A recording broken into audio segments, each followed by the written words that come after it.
يا أيها الذين آمنوا اذكروا الله ذكرا كثيرا وسبحوه بكرة وأصيلا هو الذي يصلي عليكم وملائكته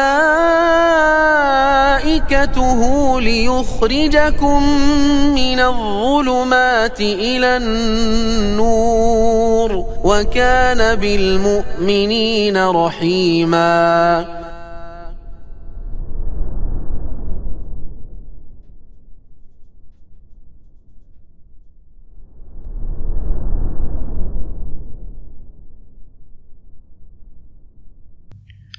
يا أيها الذين آمنوا اتقوا الله حق تقاته ولا تموتن إلا وأنتم مسلمون.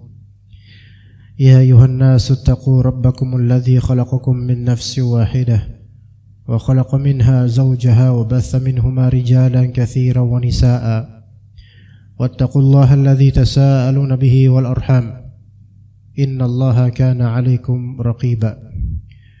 يا أيها الذين آمنوا اتقوا الله وقولوا قولا سديدا يصلح لكم أعمالكم ويغفر لكم ذنوبكم ومن يطع الله ورسوله فقد فاز فوزا عظيما. فإن أصدق الحديث كتاب الله وخير الهدي هدي محمد صلى الله عليه وسلم وشر الأمور محدثاتها وكل محدثة بدعة وكل بدعة ضلالة وكل ضلالة في النار. Amma ba'd. Para ikhwah sekalian rahimani wa rahimakumullah, di kitab Mukhtasar Sahih Muslim di bab Man laqiya Allah ta'ala bil imani ghaira syakin fihi dakhala al jannah, yaitu orang yang menjumpai Allah Ta'ala di hari nanti dengan iman tanpa adanya syak, yaitu keraguan, maka dia akan masuk surga. Dari judul bab ini ada faedah yang sangat besar berkenaan dengan hifdzul iman wal inayatu bih, yaitu menjaga keimanan dan memperhatikan keimanan. Kita mengimani bahwasanya iman ini bisa naik, bisa turun.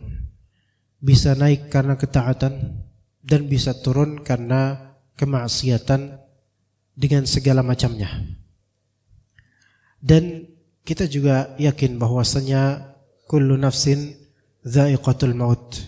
Setiap nyawa itu pasti akan mengecap, merasakan kematian. Artinya hidup kita akan berakhir pada waktunya. Maka seperti apakah akhir hidup kita nanti? Dan apa yang akan kita modalkan, atau apa modal kita saat kita menjumpai Allah, berjumpa dengan Allah Subhanahu wa taala di hari akhir nanti? Sementara bab ini mengingatkan kita pada al-liqa, yaitu perjumpaan dengan Allah Subhanahu wa taala, yang itu adalah suatu keniscayaan yang tidak dipungkiri, yang mana setiap insan akan menjumpai amalnya sendiri dan tentu Rabbnya. Di situ dia akan diperlihatkan amalnya, dinilai, diterima atau tidak. Di situ akan ditentukan nasib di masa depannya di akhirat. Apakah dia adalah orang yang tulus mengucapkan la ilaha illallah ketika di dunia atau tidak?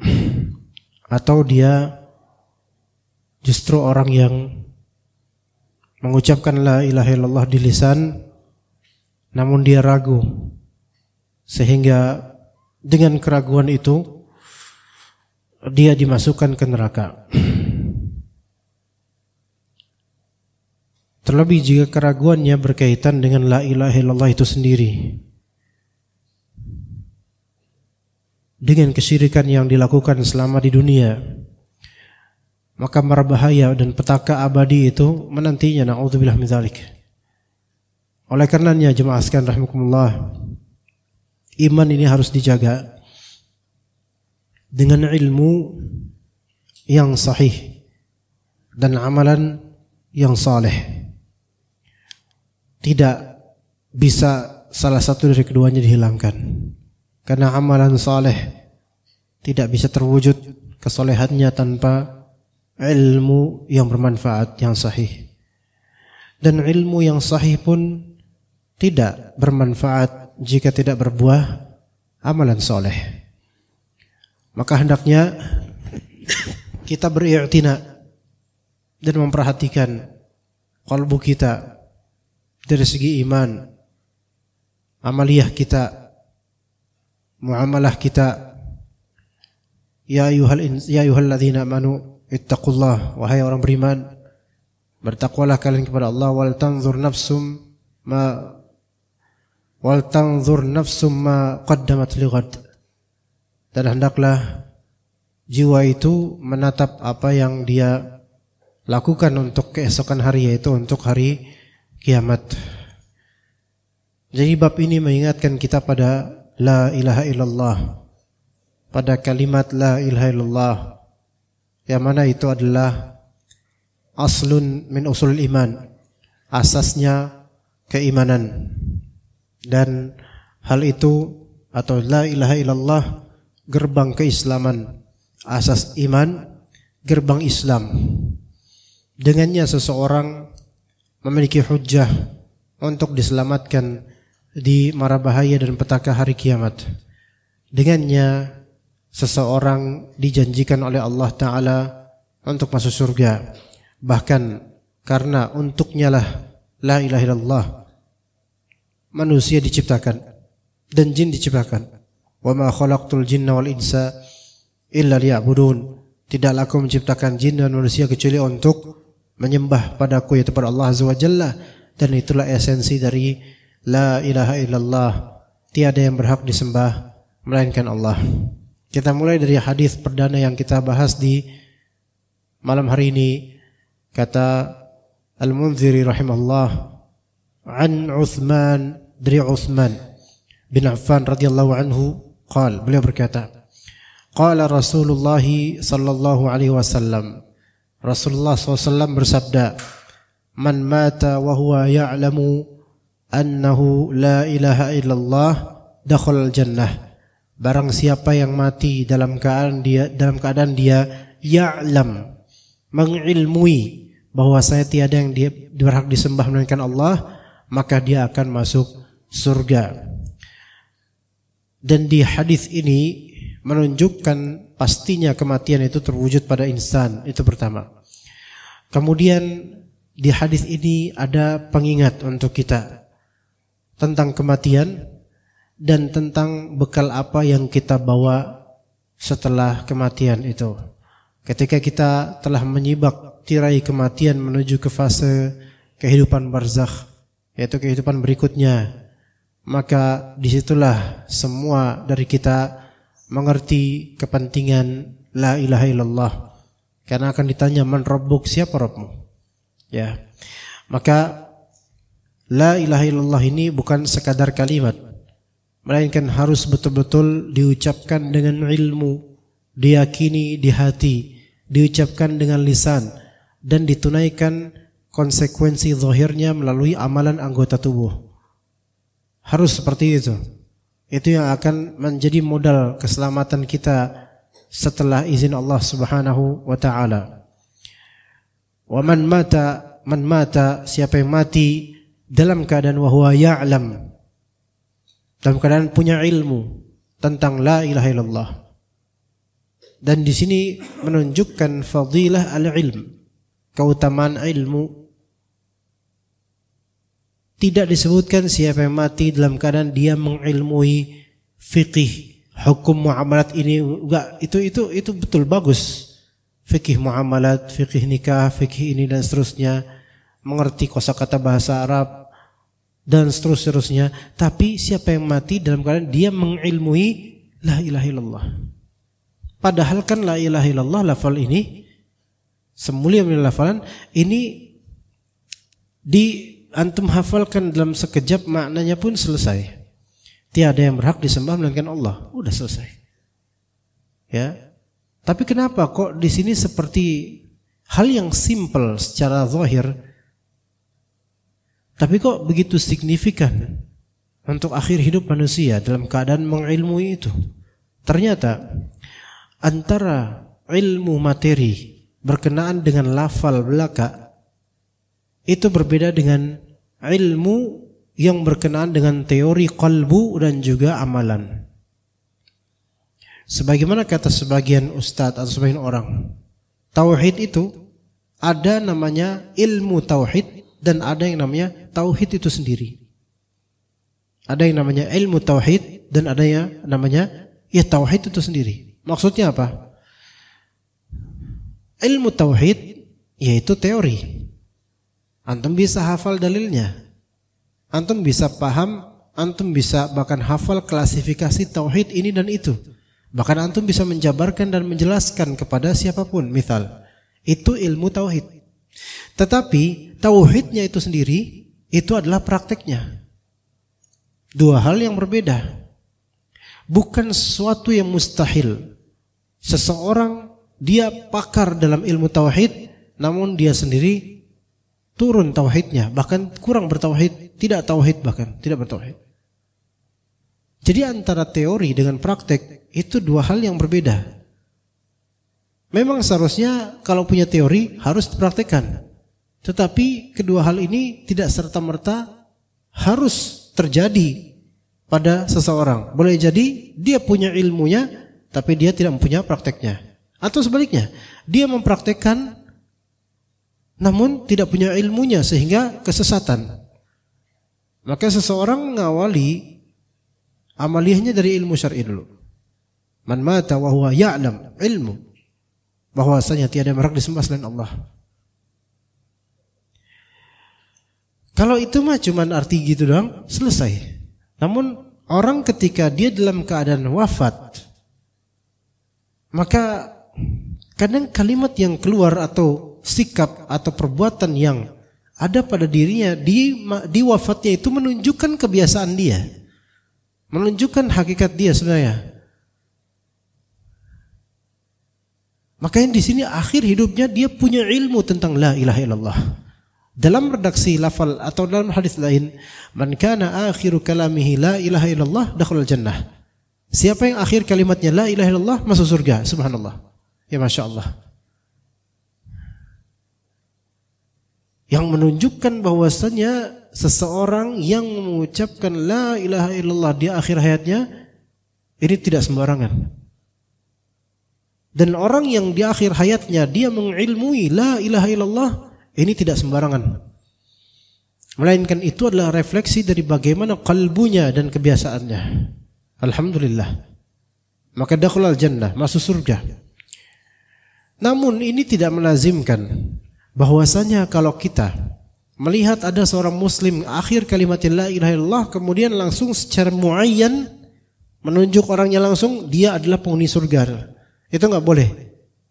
Kecuali Rasulullah yang melakukan karena dapat wahyu dari Allah atau memang orang tersebut dikabarkan oleh Rasulullah dia adalah penghuni surga, maka boleh kita ngomong gitu.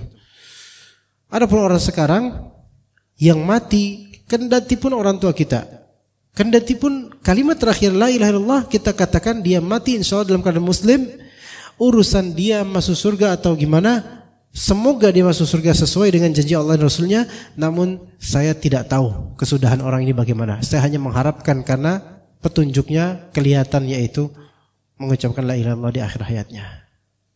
Tetap itu hak masuk surga atau neraka Allah yang menentukan. Ya kita berharap aja dengan indikasi yang positif dia masuk surga mudah-mudahan. Tapi enggak boleh kita mengatakan dengan sok taunya dia masuk surga. Adapun hadis ini man mata wa huwa ya'lamu annahu la ilaha illallah dakhalal jannah, siapa yang mati dalam keadaan dia mengetahui mengilmui la ilaha illallah dia masuk surga, maka ini adalah namanya hukum mutlak. Vonis mutlak. Tidak menyebutkan nama, hanya menyebutkan sifat, maka kita boleh seperti itu. Namun kalau hukum muayyan vonis, bukan mutlak, melainkan vonis spesifik ke orang tertentu, maka untuk akhiratnya kita katakan wallahu a'lam. Itu untuk yang wafat dalam keadaan muslim. Bahkan sebagian dari ulama ahlu sunnah wal jamaah mengatakan, untuk yang wafat zahirnya dalam keadaan kafir, kita kan orang kafir, terancam dapat azab. Namun urusan akhiratnya, walaupun zahirnya dia bakal masuk neraka, kita sebaiknya tidak usah membicarakan itu. Karena lagi-lagi itu ada urusan akhirat yang kita udah. Kemungkinan besarnya namanya orang kafir masuk neraka, tetapi udah secara muayyan tertentu orang ini sebaiknya kita hindari untuk menjatuhkan vonis untuknya di akhirat nanti gimana, kita nggak tahu. Jangankan dia, kita aja nggak tahu akhirat kita, padahal ini di kita. Ya, begitu. Ya. Taib, kemudian di hadis berikutnya jemaah sekalian rahimakumullah. An Abi Hurairah atau an Abi Sa'ad syakkal A'mash. Al-A'mash seorang tabi'in, beliau ragu apakah hadis ini dari Abu Hurairah atau dari Abu Sa'ad ya. Abu Sa'ad, bukan Abu Sa'id. Berkata perawi dari sahabat itu, lamma kana ghazwatu Tabuk asaban nasa maja'ah. Ketika terjadi perang Tabuk, ada namanya terjadi perang Tabuk, dan itu dalam keadaan safar, kaum muslimin dalam keadaan safar. Maka orang-orang terkena maja'ah, yaitu pada kelaparan, namanya juga perjalanan dan safar jauh. Maka terjadi maja'ah menimpa orang-orang ketika itu, menimpa pasukannya Nabi alaihi salatu wassalam radhiyallahu anhum. Faqalu, maka mereka kemudian para sahabat berkata kepada Rasulullah, ya Rasulullah, lau adzinta lana fanaharna nawadihana. Ya Rasulullah, seandainya engkau mengizinkan kepada kami, seandainya engkau izinkan, maka kami akan naharna, kami akan sembelih nawadihana. Jemaah dari nadihah, yaitu unta para sahabat yang unta perahnya yang memiliki susu, ya. Kalau misalnya engkau berkenan ya Rasulullah, kami akan menyembelih nawadihna, yaitu unta perah kami. Fa'akalna waddahanna, sehingga kita bisa makan bareng ya Rasulullah, dan kita bisa mempersiapkan duhn. Duhn itu bisa artinya minyak, bisa artinya perasan atau ekstrak dari lemak. Ya, ekstrak dari lemak. Ya, lemak itu kan bisa diperes atau mungkin dikumpulkan sehingga padat dan bisa dimakan kita. Lemak unta. Ya Rasulullah, lau adzinta lana, kalimat ini menunjukkan adab dan sopannya sahabat kepada Rasulullah SAW. Ya, lihat bagaimana ketika tauhid, iman itu membuat orang Arab yang tadinya ghalidz, keras, suka numpahin darah kabilah lain, melunak, percaya kepada Rasulullah SAW. Inilah pentingnya tauhidnya, membuat sikap seseorang berubah. Seandainya engkau menginginkan kami ya Rasulullah, kami akan naharna nawadihana, kami akan menyembelih unta-unta perah kami sehingga kita bisa makan bareng ya Rasulullah, makan bareng bisa, dan kita bisa mempersiapkan ad-duhn, yaitu iddihan, yaitu mengumpulkan syuhum, lemak-lemak dari itu. Maka faqala Rasulullah SAW, Rasulullah SAW bersabda, if'alu, silahkan, lakukan. Ya. Kemudian faja'a Umar, datanglah Umar bin Khattab tiba-tiba. Umar bin Khattab kemudian memberikan saran, ya Rasulullah, in fa'alta qalla dhahr. Ya Rasulullah, jika engkau membiarkan itu, yaitu jika engkau mengizinkan mereka untuk menyembelih unta-unta mereka, maka az-zahr yaitu punggung akan semakin sedikit. Apa maksudnya punggung semakin sedikit? Kendaraan akan menyedikit karena unta-unta sebagiannya disembelih. Ya.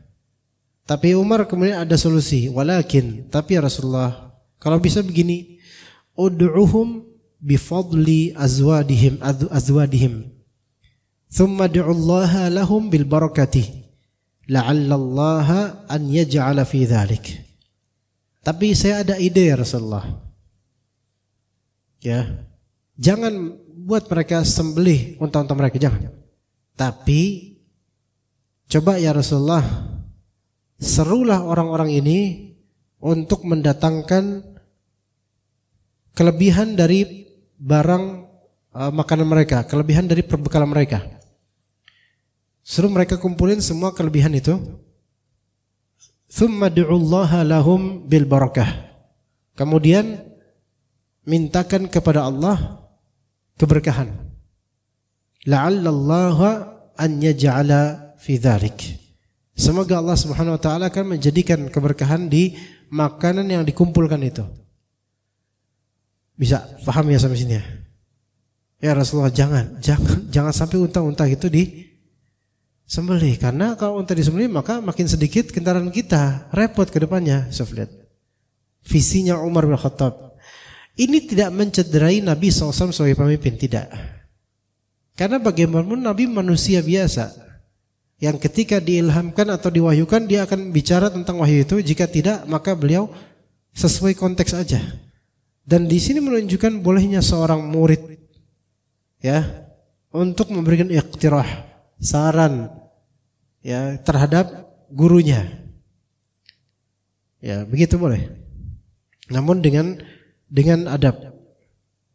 Maka Rasulullah SAW mengatakan na'am, iya. Fada'a binita'in. Maka Rasulullah kemudian enggak jadi menyeru unta-unta itu untuk disembelih. Tapi fada'a binita'. Rasulullah kemudian menyuruh para sahabat untuk mendatangkan nita', yaitu semacam hamparan wadah, hamparan entah dari kain atau dari semacamnya. Coba hamparan itu. Fabasatahu, kemudian Rasulullah SAW menghamparkan hamparan itu. Ini hamparkan. Thumma da'a bifadli azwadihim. Kemudian Rasulullah SAW menyeru para sahabatnya bifadli azwadihim. Yuk kalian sisa perbekalan yang ada pada setiap dari kalian kumpulkan di sini. Kumpulkan di sini. Maka diceritakan faja'ala rajulu yaji'u bikaffi dzurrah. Ada seorang yang datang dengan satu kaf dzurrah, semacam biji-biji. Plak, masukin situ. Wa yaji'ul akharu bikaffi tamrah. Ada lagi pria lain yang datang dengan satu kaf ini, satu inian nih. Kayak ginilah ya. Apa nih namanya? Satu telapak, satu tangan segini ya. Ya, isinya kurma. Wa yaji'ul akharu bikasrah. Ada juga yang lain datang dengan kasrah. Kasrah itu artinya pecahan. Ya. Kasrah itu pecahan. Bahasa Indonesia ada kasar. Karena kasar itu seringkali memecahkan. Kalau kasar pada orang bisa memecahkan hatinya, broken heart. Ya, kasrah, kasaro, pecah. Ya, maksudnya kasrah di sini bukan kasrah tajwid ya, bukan. Kasrah di sini adalah pecahan-pecahan roti, remah-remah yang udah pecahan-pecahan gitu. Ya, ada yang bawa itu bahkan sampai remah-remahnya dibawa. Hatta ijtama'a 'ala nita'i min dzalika syai'un yasir. Sampai terkumpullah dari hamparan itu sesuatu yang kelihatan sedikit, masih segitu aja gitu loh. Untuk seluruh pasukan ini ya enggak mencukupi secara zahirnya. Tapi bagaimanapun ini keputusan Rasulullah dengan saran dari siapa? Umar bin Khattab. Maka kemudian fada'a Rasulullah SAW bil barakah. Maka Rasulullah SAW kemudian memohonkan kepada Allah Ta'ala keberkahan. Ya, keberkahan. Keberkahan itu bisa dimaknai az-ziyadah wan nama atau an-nama waz-ziyadah wath-thabat gitu. Ya. Jadi keberkahan itu tetap tumbuh dan tambah, itu keberkahan. Tetap, ya, bisa tetap, bisa tumbuh, bisa tambah, itu keberkahan. Maka jangan mengira sesuatu yang berkah itu berkurang. Kelihatannya mungkin berkurang secara zahir, namun antum akan merasakan jika itu berkah, kekurangan itu tidak terasa. Malah merasa pas terus dan dilebihkan terus. Itulah berkah. Dan Allah Ta'ala lebih tahu, misalnya Allah wa'alam untuk masalah-masalah yang kita nggak tahu. Coba sekarang misal antum fikirkan masakan atau makanan yang disuguhkan di setiap malam Ahad dan mungkin Ahad pagi. Apakah sejujurnya antum sholat di masjid ini dan menyumbang misalnya di tromol Jumatan dan semisalnya, mencukupi nggak kalau buat kajian dengan adanya makanan yang nikmat? Makanannya bukan kaleng-kaleng, karena kalau antum disuruh makan kaleng susah juga. Tapi makanannya betul-betul Masya Allah. Anak pun kalau pulang dari sini membawa ghanimah, harta rampasan makanan. Jazakallah khair Pak Idrus dan tim. Juga mengenyangkan tim anak, kemudian juga jemaah sekalian. Itu baru malam Sabtunya, malam Ahadnya. Ahad paginya kalau nggak salah ada juga. Nah, dan itu tiap pekan, ya. Dan itu tidak mengurangi sedikit pun, insya Allah. Malah justru terus ada, terus ada, terus ada. Padahal mungkin di majelis lain nggak sampai segininya, tapi inilah tetap ada. Bahkan kadang-kadang lebih enak makin. Keberkahan itu as-sabat, tetap, az-ziyadah, tambah, an-nama, tumbuh. Begitu. Keberkahan itu bukan sesuatu yang berkurang. Justru kalau itu berkah, maka keburukannya berkurang, kebaikannya bertambah. Maka kadang Allah Ta'ala menyisihkan dari antum keburukan demi keberkahan yang ada pada antum. Misalnya Allah singkirkan dari antum suatu keburukan yang antum kira ini adalah kebaikan, namun Allah hilangkan demi menjaga kebaikan antum atau keberkahan antum. Bisa seperti itu. Manusia itu kadang-kadang wa asa an tuhibbu syai'ah wa huwa syarrul lakum. Boleh jadi dia mencintai, boleh jadi kalian mencintai sesuatu padahal itu buruk buat kalian. Akhirnya Allah halangin. Justru Allah menghalangi sesuatu yang kalian cintai itu dikarenakan Allah ingin menjaga keberkahan yang ada pada antum. Padahal itu buruk buat kalian. Kalau kalian ingin menginginkannya, itu buruk buat kalian. Maka Allah halangi atau Allah singkirkan dari kalian, sehingga baru terketahui hikmahnya nanti ketika kita melihat ternyata di balik segala kepahitan atau kehilangan atau kekurangan, itu semua ada kebijaksanaan Allah Azza wa Jalla. Wa asa an tuhibbu syai'an wa huwa syarrun lakum wallahu ya'lam wa antum la ta'lam. Allah Ta'ala Maha tahu sedangkan kalian enggak tahu. Ya. Dan di sini Rasulullah SAW mendoakan keberkahan. Dan yang didoakan makanan. Ini menunjukkan bahwasanya benda itu bisa berkah. Bahasa agak agak sedikit bahayanya bertuah. Itu agak bahaya, agak dipakai itu agak bahaya itu. Jadi berkah aja. Kalau bertuah itu kan seolah-olah ada ininya, ada makhluk, ada apa gitu. Benda itu kadang-kadang Allah jadikan berkah di mananya? Di pemanfaatannya. Ya. Bukan di zatnya doang, bukan di zatnya kadang, tapi di pemanfaatan terhadapnya jadi berkah. Sehingga nikmat, sehingga terasa mencukupi. Uang secara zatnya itu tidak mengandung keberkahan yang bisa berpindah.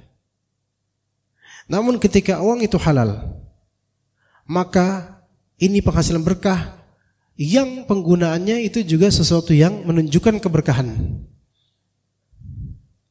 Ya, benda nggak bisa kita katakan secara zat berkah kecuali ada dalil khusus. Ya, namun ketika benda itu halal dimanfaatkan untuk ibadah, maka ini semua menjadi disifati berkah bukan karena zatnya, tapi karena treatment atau penggunaannya. Dan terasa keberkahan itu. Maka Rasulullah SAW mendoakan keberkahan. Boleh sekarang kita itu mendoakan keberkahan pada makanan, minuman, anak. Ngelihat anak orang, semoga anak yang berkah. Ngelihat orang punya mobil, semoga mobil yang berkah. Tapi mobil itu secara zat bukan berkah zatnya. Karena kalau berkah zatnya, dicium-cium, diusap-usap supaya pindah berkahnya ke kita. Beda. Rasulullah SAW zat dirinya itu berkah. Begitu. Makanya air liur, keringat Rasulullah SAW itu berkah. Sehingga orang-orang kadang-kadang mereka mengelap dengan lapan Rasulullah SAW. Bekas Rasulullah SAW. Hanya Rasulullah yang kayak gitu. Adapun manusia setelahnya selainnya, maka tidak ada keberkahan di zatnya, tapi di amalannya. Maka Rasulullah mendoakan keberkahan untuk makanan itu. Kemudian setelah mendoakan, Rasulullah berkata kepada para pasukannya, "Khudhu fi aw'iyatikum." Ini kelihatan masih sedikit. Ya udah, yuk kalian ambil makanan ini ke aw'iyah kalian. Aw'iyah jama' dari wi'a, yaitu wadah. Ke piring kalian, ke tas kalian. Udah ambil tuh makanan. Yang tadi ini makanan yang dimix dari makanan-makanan sisa para prajurit. Dimix, dah tuh ambil. Ya. Fa'akhadhu fi aw'iyatihim. Maka para soldier, yaitu mereka, para pasukan pun mereka mengambil makanan itu di wadah mereka, ambil tuh. Hatta ma taraku fil askari wi'an illa mala'uh. Sampai di askar, yaitu di kumpulan mereka, di mes mereka atau misalnya, tidaklah mereka tinggalkan adanya suatu wi'a, wadah, melainkan mereka memenuhi wadah tersebut penuh. Padahal tadi makanan yang dikumpulkan itu cuma sekian, dikit. Namun setelah didoakan keberkahan dan silahkan yuk kalian ambil buat makanan kalian. Itu semua penuh, jadi seperti bertambah. Tapi itu tidak disadari dengan mata bahwasanya ini tuh tambah enggak gitu. Tata caranya itu Allah yang lebih tahu. Dan itu semua dari Allah Subhanahu wa taala. Pernah enggak kita itu merasakan gitu, jemaah? Logika awal kita, aduh, duit segini mah sebulan mah mana cukup gitu loh. Terus istri antum bilang, "Udah Mas, doain aja supaya berkah." Ya Allah, semoga yang segini berkah. Ternyata cukup, malah ada sisa. Anda yakin pasti bapak-bapak ngalamin gitu, mungkin berulang.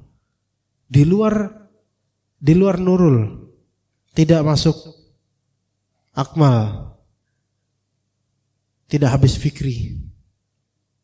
Iya. Kok bisa Bang? Coba sekarang bagi orang yang gedongan, duit banyak, dompet nggak bisa dilipat saking banyaknya duit dan kartu, mobil subhanallah. Dia kalau misalnya lihat orang miskin aja jualan apa? cuman jualan kue pancong. Tapi hidupnya bahagia dengan anak 5 misalnya. Lah ini yang tajir kaya anak 1 aja itu harus pakai pembantu. Mohon maaf, bukan nyindir. Bukan berarti pakai pembantu itu jelek, bukan. Maksudnya segi keteterannya itu lebih. Dan ini 5 anak. Boro-boro punya bantu, justru istrinya jadi pembantu rumah tangga orang. Tapi bisa 5 anak ini diurus. Nafkah dia dapat semua. Padahal suaminya cuman apa? Misalnya gitu. Subhanallah. Ya kita berharap itu adalah keberkahan. Dia kok bisa selama halal ya, bukan nyolong ya. Atau bukan subuh-subuh atau dini hari terus jaga lilin istrinya, suaminya online, istri jaga lilin. Nah ini nggak berkah ini mah. Ya, ini malah syirik ya. Tapi ini murni jual pancong doang. Bisa seperti itu. Berkah. Karena berkah itu tidak diatur oleh logika, tidak diatur oleh perasa, bukan. Berkah itu bukan diatur oleh logika atau rasa. Tapi berkah itu adalah hadiah dari Allah, karunia dari Allah yang itu terserah Allah. Tapi ada kuncinya, yaitu halal dan ikhlas dan semisalnya. Itu kuncinya. Ya, dan Anda yakin jemaah sekalian, insya Allah semoga Allah berkahi dan juga merasakan keberkahan-keberkahan dari yang halal. Makanya dikatakan dalam doa, Allahumma kfini bihalalika an haramik. Ya Allah, cukupkanlah saya dengan yang halal darimu daripada yang haram. Ya gitu. Jadi itulah berkah jemaah sekalian, tidak bisa diparameterkan dengan logika seringkali, apalagi hanya dengan rasa. Ya. Nah, kemudian berikutnya, fa'akalu hatta sabi'u wa fadrat fadlah. Maka mereka pun para tentara ini, para pasukan Nabi, mereka makan sampai kenyang. Sampai ada kelebihan, subhanallah. Yang tadinya dirasa kekurangan, ini malah jadinya apa? Kelebihan. Lebih dari cukup. Ya subhanallah. Ya. Faqala Rasulullah SAW. Rasulullah SAW kemudian bersabda. Ya. Masih 2 menit lagi. Asyhadu an la ilaha illallah wa anni Rasulullah. Saya bersaksi bahwasanya tiada yang berhak disembah melainkan Allah dan aku adalah Rasulullah. La yalqallaha bihima 'abdun ghaira syak fayuhjaba 'anil jannah. Tidak mungkin ada orang hamba yang berjumpa dengan Allah dengan 2 kalimat syahadat ini dan tanpa keraguan dengan 2 kalimat syahadat ini kemudian dihijabkan dari surga, ditutup enggak boleh masuk surga, enggak mungkin. Ya enggak mungkin. Ya. La ilaha illallah Muhammad Rasulullah. Syahadat la ilaha illallah, syahadat Muhammad Rasulullah. Siapa yang mengucapkannya dengan tanpa keraguan, yakin di hati, nah kalau dia nanti ketemu berjumpa dengan Allah, enggak mungkin Allah tutup jannah untuk dia, enggak mungkin. Pasti Allah masukkan ke jannah. Baik, kita lanjutkan setelah adzan insyaallah taala. Allahu Akbar.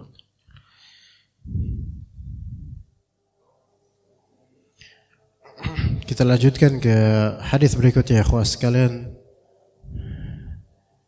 Dari hadis As-Sunabihi, dari Ubadah bin As-Samit radhiyallahu anhu. Jadi hadis ini berkaitan dengan riwayat Ubadah bin As-Samit rahimahullah radhiyallahu anhu. Dikatakan di sini oleh As-Sunabihi, dakhaltu alaihi wa huwa fil maut. Saya mengunjungi Ubadah bin As-Samit. Jadi As-Sunabihi ini tabi'in. Ubadah bin As-Samit ini sahabat Nabi, namun Nabi telah wafat rasanya. Maka aku, yaitu kata As-Sunabihi berkata di riwayat ini, aku mengunjungi Ubadah bin As-Samit ketika dia dalam keadaan sakit yang menjurus kepada kematian, yaitu sakit terakhirnya Ubadah bin As-Samit. Fabakait, maka aku pun menangis, yaitu As-Sunabihi pun menangis melihat Ubadah bin As-Samit wafat dengan wafat yang menandakan gak lama lagi gitu.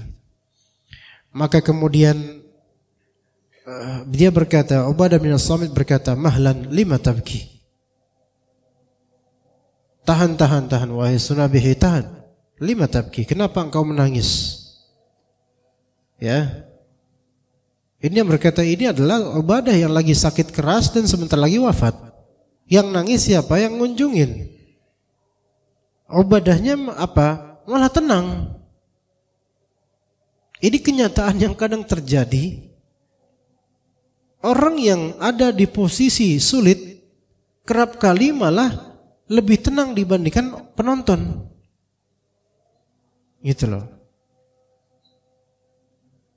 Padahal As-Sunabihi tidak merasakan apa yang dirasakan Ubadah bin As-Samit dari penyakit. As-Sunabihi dalam keadaan sehat. Yang sakit sekarang adalah Ubadah bin As-Samit, dan ini sakit yang menjurus kepada kematiannya. Yang nangis siapa? As-Sunabihi yang melihat. Yang nyuruh tenang siapa? Ubadah bin As-Samit.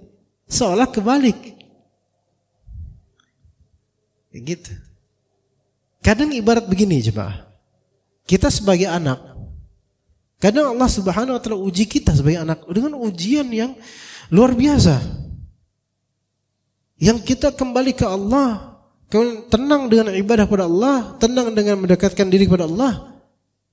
Namun orang tua kita yang gusar dan bingung sampai nggak kepalang sakitnya karena melihat anaknya misalnya lagi diberi musibah, yang kena musibah tenang-tenang aja, yang ngelihat anaknya lagi kena musibah, dia yang orang tua inilah yang dengan kasih sayangnya tersakiti, gitu, ya. Dan mungkin kita sebagai orang tua bisa aja gitu. Mungkin pernah anak kita misalnya dirawat, yang terenyuh kita, anak kita main game,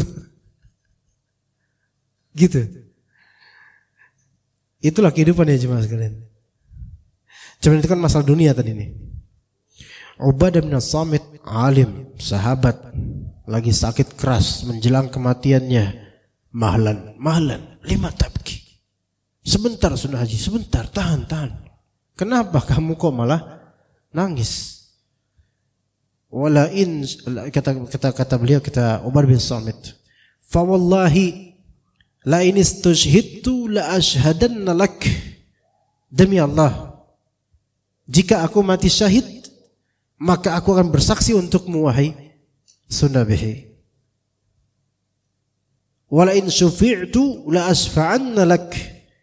Dan jika aku diberi syafaat, maka maksudnya ketika aku diberi mandat untuk memberi syafaat, maka aku akan memberikan syafaat untukmu di hari kiamat nanti wahai Sunabihi. Maksudnya engkau orang baik, tenang. Kata Ubadah kepada Sunabihi. Wala in istata'tu la anfa'annak. Wahai Sunabihi, jika aku mampu, maka aku akan memberikan manfaat untukmu. Artinya ini lihat. Ini Ubadah bin As-Samit bentar lagi wafat, lagi sakit keras sampai berazam, demi Allah wahai Sunabihi, kamu enggak usah nangis. Kalau saya mati syahid pun, saya akan bersaksi kebaikanmu, bersaksikan nanti. Dan kalau saya diberi nanti oleh Allah, misalnya diberikan mandat untuk memberikan syafaat, maka saya akan memberikan syafaat untukmu wahai Sunabihi. Dan kalau saya mampu nih sekarang, saya pengen memberikan manfaat untukmu. Lihat bagaimana seorang alim saleh di penghujung usianya pun masih punya cita-cita berbuat ihsan dan berbuat baik pada orang lain. Subhanallah. Maka itu kan menunjukkan apa? Menunjukkan itulah realita qalbunya di sepanjang hidupnya. Gimana akhir hayatnya. Ya, makanya manusia itu akan dimatikan sesuai dengan kebiasaan dia. Maka kemudian dia berkata, yaitu Ubadah bin As-Samit radhiyallahu anhu, Ini manfaat yang ingin aku berikan padamu. Wallahi ma min haditsin sami'tuhu min Rasulillah sallallahu alaihi wasallam lakum fihi khair illa haddattukumuhu illa haditsan wahida. Demi Allah, tidaklah ada suatu hadis yang aku dengar dari Rasulullah untuk kalian dalam terdapat kebaikan, melainkan pasti aku menceritakannya kepada kalian, kecuali satu hadis yang sangat baik namun belum pernah aku ceritakan pada kalian. Kata Umar bin Samit di akhir hayatnya, wa sawfa uhaddithukumul yawma wa qad uhita bi nafsi. Saya akan menceritakan kepada kalian Sunahbi ya, dan juga teman-temannya yang ada di sekelilingnya. Akan aku ceritakan hadis ini, akan aku kabarkan hadis ini kepada kalian semua. Wa qad uhita bi nafsi. Aku meresapi hal tersebut pada diriku, yaitu hadis ini membuat resep banget itu hadis ini di hati saya. Sami'tu Rasulullah SAW yaqul, aku mendengar Rasulullah SAW bersabda, man syahida an la ilaha illallah wa anna Muhammadar Rasulullah harramallahu alaihi nar. Itu doang hadisnya.